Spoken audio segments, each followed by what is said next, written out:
Hello everyone, the career ઇન્ફોસમાં આપ સૌનું સ્વાગત છે. આજે આપણે આ વિડીયો લઈને આવ્યા છીએ સીસીઈ 2026 એટલે 2026માં જે સીસીઈની એક્ઝામ આવી રહી છે ગ્રુપ એ અને ગ્રુપ બી માટે. તો એના નવા આરઆર એટલે કે જે રિક્રુટમેન્ટના રૂલ્સ હોય છે એ વેબસાઇટ ઉપર એટલે કે એ લોકોની સીસીઈની વેબસાઇટ ઉપર આપણને જોવા મળ્યા છે. તો આજે આપણે એનું ડિસ્કશન કરીશું. તો જોઈએ તો સીસીઈ 2026ના નવા આરઆર મુજબ જે પ્રિલિમ્સ એક્ઝામ છે એ પહેલા બેયના સબ્જેક્ટ અલગ અલગ હતા અને બેયની પ્રિલિમ્સ અલગ અલગ કન્ડક્ટ થતી હતી. હવે ગ્રુપ એ હોય કે ગ્રુપ બી બંને છે એની પ્રિલિમ્સ એક્ઝામ છે એ એક સરખી જ લેવાશે, એટલે કે બંનેનો કોર્સ પણ એક સરખો હશે, પ્રિલિમ્સ માટેનો બંનેનું પેપર પણ એક સરખું હશે. બેયના પ્રિલિમ્સ તમારે એક જ સરખી આપવાની રહેશે. હવે આપણે ડિસ્કસ કરીએ કે પ્રિલિમ્સ જે ગ્રુપ એ અને બી ની લેવાશે એનો જે ટોપિક છે એ અને એનું ભારણ એટલે કે એના કેટલા માર્ક્સનો કયો સબ્જેક્ટ પૂછાશે. તો ગુજરાતી ભાષા છે એ 15 માર્ક્સની, અંગ્રેજી ભાષા છે એ 15 માર્ક્સની.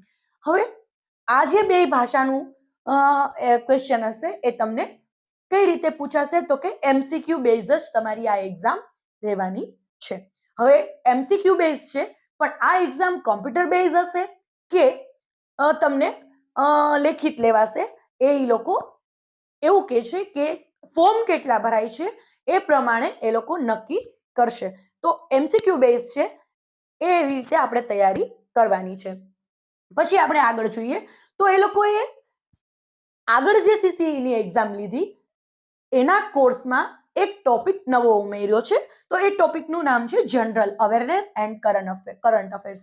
હવે કરંટ અફેર્સ અને જનરલ અવેરનેસ છે એ આગળના વર્ષોમાં નહોતું. હવે એ લોકોએ 30 માર્ક્સનો નવો ટોપિક એડ કર્યો છે. બંને ગ્રુપની પ્રિલિમ્સની અંદર જનરલ અવેરનેસ અને કરંટ અફેર્સના ક્વેશ્ચન તમને 30 માર્ક્સના પૂછવામાં આવશે. ચોથો સબ્જેક્ટ જોઈએ તો ક્વોન્ટિટિવ એપ્ટિટ્યુડ એટલે કે જનરલ આપણે ભાષામાં કહી શકીએ મેથ્સ. મેથ્સ છે એ 30 માર્ક્સનું પૂછાશે અને પાંચમો સબ્જેક્ટ છે રીઝનિંગ. રીઝનિંગ છે એ તમને 60 માર્ક્સનું પૂછાશે. આગળના વર્ષોમાં જે સીસીઈની એક્ઝામ થયેલી છે એમાં મેથ્સ અને રીઝનિંગ બંને મળીને 70 માર્ક્સનું હતું. હવે એ લોકોએ બંને મળીને 90 માર્ક્સનું કર્યું છે. ટોટલ તમારી પ્રિલિમ્સ પહેલા 100 માર્ક્સની લેવાતી હતી, હવે એ પ્રિલિમ્સ છે તમારી 150 માર્ક્સની લેવાશે, કારણ કે જે નવો ટોપિક ઉમેર્યો છે એ 30 માર્ક્સનો અને આ બંને મળીને પહેલા 70 માર્ક્સના હતા જેને હવે એ લોકોએ 90 માર્કના કર્યા છે. તો આવી રીતે તમારી એક્ઝામ હવે જે કન્ડક્ટ થશે એ 150 માર્ક્સની પ્રિલિમ્સ કન્ડક્ટ થશે.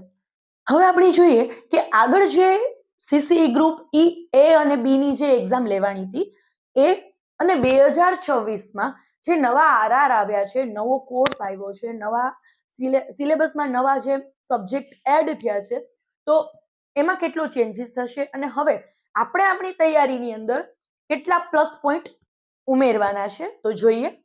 તો પ્રિલિમ્સની પરીક્ષાની વાત કરીને તો પહેલા પ્રિલિમ્સ હતી 100 માર્ક્સની અને હવે જે સબ્જેક્ટ ઉમેરાણો છે 30 માર્ક્સનો જનરલ અવેરનેસ અને કરંટ અફેર પ્લસ મેથ્સ અને રીઝનિંગમાં ટોટલ 70 માર્ક્સનું હતું એના 90 માર્ક્સ કર્યા છે. તો હવે તમારી 2026માં તમે ગ્રુપ એ આપો કે ગ્રુપ બી આપો કે બંનેની પ્રિલિમ્સ આપો, તમારે 150 માર્ક્સની એક્ઝામ આપવાની રહેશે. હવે જ્યારે તમે 100 માર્ક્સની એક્ઝામ આપતા હતા ત્યારે 90 મિનિટનો ટાઈમ હતો, એટલે કે 1.5 કલાકનો ટાઈમ હતો. હવે 2026માં તમારે જે 150 માર્ક્સનું પેપર લખવાનું છે એના માટે તમને 120 મિનિટ એટલે કે 2 કલાકનો સમય આપવામાં આવશે. જે લોકોએ ગયા વર્ષે સીસીઈની પ્રિલિમ્સ આપેલી હશે એ લોકોને ખબર જ હશે કે મેથ્સ અને રીઝનિંગ ઘણું બધું લેન્ધી પૂછવામાં આવે છે, એટલે સમયની મારામારી થાય છે. તો આ વખતે 50 માર્ક્સ વધાર્યા છે અને અડધી કલાકનો સમય વધારવામાં આવ્યો છે. તો મિત્રો તમે જે મેથ્સ અને રીઝનિંગની પ્રેક્ટિસ કરો તો એના માટે તમારે સમય ઘટે નહીં એનું ખાસ ધ્યાન રાખવાનું રહેશે. મેથ્સ પ્લસ રીઝનિંગ છે એ 90 માર્ક્સનું છે, એટલે કે જો આપણે 150 માર્ક્સનું કેલ્ક્યુલેશન કરીએ તો મેથ્સ અને રીઝનિંગ છે ને 60% વેઇટેજ ધરાવે છે, એટલે કે તમારી જે પ્રિલિમ્સ છે એમાંથી માત્ર 60% માર્ક્સ છે તો મેથ્સ અને રીઝનિંગના જ છે. બરોબર છે. 60 માર્ક્સ છે એ તમારે 30 માર્ક્સ છે એ તમારે કેના હશે તો કે ગુજરાતી અને ઇંગ્લિશના, અને બીજા જે 30 માર્ક્સ છે એ તમારે હશે જનરલ અવેરનેસ અને કરંટ અફેરના. તો હવે પ્રિલિમ્સ માટેની તૈયારી છે એ તમારે એક લેવલ અપ કરવી પડશે. શું કામ? કારણ કે સીસી ગ્રુપ એ અને બી બંનેનું જો એક સરખું પેપર નીકળવાનું હોય તો પેપર નું લેવલ થોડું હાઈ રહેવાનું છે. તો એવું બની શકે કે એનું લેવલ થોડું હાઈ રહે, તો આપણે આપણી તૈયારી છે એ થોડી પ્લસ એટલે કે થોડી વધારે કરવાની રહેશે. હવે આપણે જોઈએ કે મેન્સનો સિલેબસ છે એ કયા રીતનો એ અને બી ગ્રુપમાં આવશે, તો આપણે એની ચર્ચા કરીએ. હવે આપણે ડિસ્કસ કરશું કે ગ્રુપ બી ની જે મેન્સ લેવાની છે તો એ કયા પ્રકારની હશે, કયા કયા એમાં સબ્જેક્ટ હશે, કેટલા માર્ક્સનું પૂછાશે. તો જોઈએ આપણે. ગ્રુપ બી ની જે મેન્સ છે એ તમારે ટોટલ 200 માર્ક્સની હશે અને એના માટે તમને 2 કલાકનો સમય આપવામાં આવશે.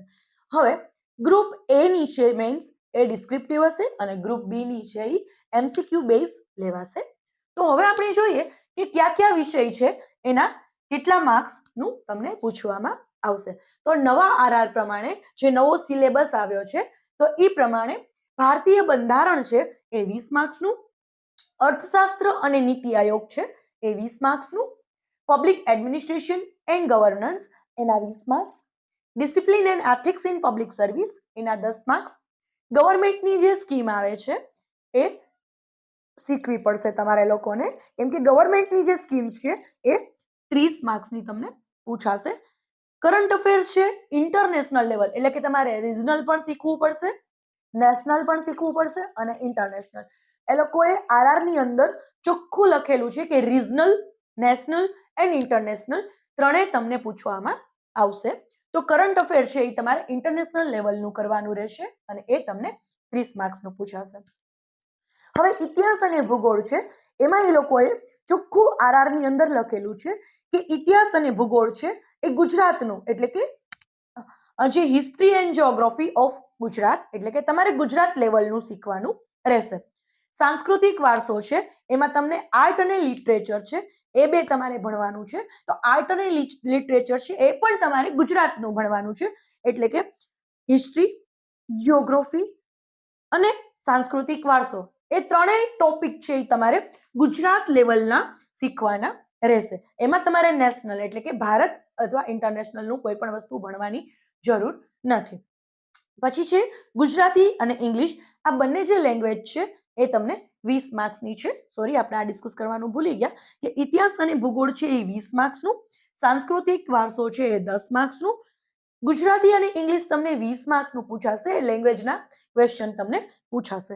વિજ્ઞાન, પર્યાવરણ અને ઇન્ફોર્મેશન ટેકનોલોજી છે એ તમને 20 માર્ક્સનું પૂછવામાં આવશે. ટોટલ આપણે કેલ્ક્યુલેશન કરીએ તો ટોટલ તમારું જે પેપર છે એ 200 માર્ક્સનું રહેશે અને જે 2 કલાકમાં તમારે કમ્પ્લીટ કરવાનું રહેશે. તો હવે આપણે ડિસ્કસ કરશું કે ગ્રુપ એ ની જે મેન્સ લેવાશે એ કયા પ્રકારની અને કેવી રીતે આપણે તૈયારી કરવાની છે. તો ગ્રુપ એ ની મેન્સ છે એ તમારે વર્ણનાત્મક પરીક્ષા એટલે કે ડિસ્ક્રિપ્ટિવ ટાઈપની એક્ઝામ રહેશે. હવે એ છે એમાં તમને ટોટલ 3 પેપર આવશે. એમાં પહેલું પેપર છે ગુજરાતી લેંગ્વેજ સ્કિલ, એટલે કે ગુજરાતીનું પેપર તમારું હશે એ 100 માર્ક્સનું હશે. એના માટે તમને 3 કલાકનો સમય આપવામાં આવશે. તમારું જે બીજું પેપર છે એ ઇંગ્લિશ લેંગ્વેજ સ્કિલ છે, એ પણ 100 માર્ક્સનું હશે. એમાં પણ તમને 3 કલાકનો સમય આપવામાં આવશે. હવે જે તમારું ત્રીજું પેપર છે એ છે જનરલ સ્ટડીઝ. હવે જનરલ સ્ટડીઝ છે એ પેપર છે તમારું 150 માર્ક્સનું રહેશે, એટલે કે 150 માર્ક્સ, અને એના માટે પણ તમારે 3 કલાકનો સમય આપવામાં આવશે. એટલે ફ્રેન્ડ્સ, આ જે 100 માર્ક્સનું પેપર તમારે 3 કલાકમાં પૂરું કરવાનું છે ને, એવી જ રીતે ડિસ્ક્રિપ્ટિવ જનરલ સ્ટડીઝનું 150 માર્ક્સ એટલે કે 150 માર્ક્સનું પેપર પણ તમારે 3 કલાકમાં જ પૂરું કરવાનું રહેશે. ટોટલ તમારી જે મેન્સ છે ગ્રુપ એ ની એ 350 માર્ક્સની રહેશે. હવે આપણે જોઈએ કે અંદાજિત કુલ 5500 એટલે કે 5500 જગ્યાઓ પર ભરતી થવા જઈ રહી છે.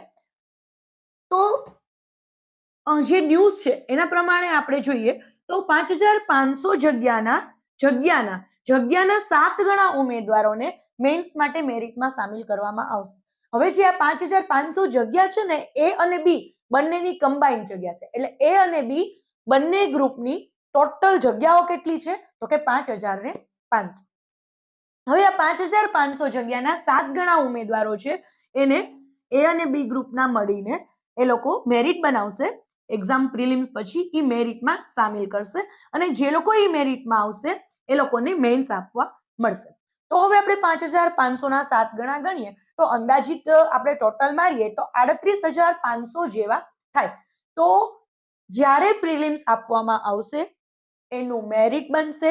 એ મેરિટ બાદ 38500 જેવા, એટલે કે અંદાજિત તેની આજુબાજુના આંકડાના જે લોકો હશે, એટલે કે 38500 જેવા ઉમેદવારો હશે, એને એ લોકો મેન્સ માટે બોલાવવામાં આવશે, કે મેન્સ માટે એ લોકો મેરિટમાં સામેલ કરશે.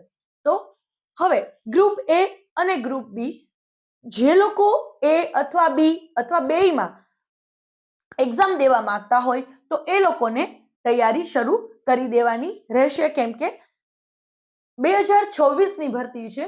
તો થોડા સમયમાં કદાચ એ લોકો હવે એની તારીખ પણ જાહેર કરી શકે કે કયા મહિનાની અંદર એ લોકો ટેસ્ટ મીન્સ કે પરીક્ષા લેશે, કયા મહિનાની અંદર પરીક્ષા તમારી આવશે.